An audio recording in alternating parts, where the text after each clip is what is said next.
নেপালকে 1-0 গোলে হারিয়ে ফাইনালে বাংলাদেশ। এই ম্যাচে অভিষেক হলো বহুল প্রতীক্ষিত ডেকলান সুলিভানের।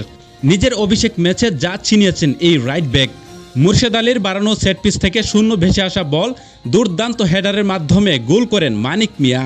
উগ্রতার জবাব কিভাবে দিতে হয় তা ভালো করে জানেন লাল সবুজের প্রতিনিধিরা। ম্যাচ শুরু হতে না হতেই আক্রমণ প্রতি আক্রমণে কাঁপিয়ে তুলে নেপালের ডিফেন্স লাইন।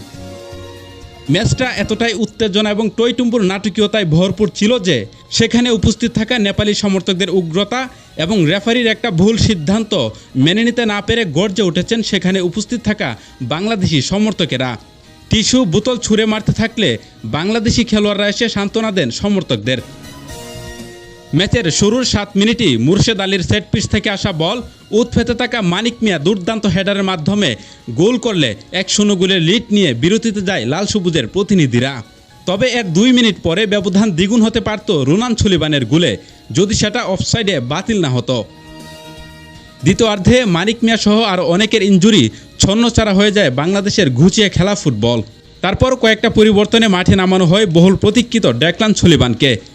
ম্যাচের শেষ দিকে ডেকলান সুলিভান একটা দুর্দান্ত সুযোগ তৈরি করে দিয়েছিলেন তার বড় ভাই রোনান সুলিভানকে, কিন্তু সেই সুবর্ণ সুযোগ মিস করায় 1-0 গোলের জয় নিয়েই ফাইনাল নিশ্চিত করতে হয় বাংলাদেশের।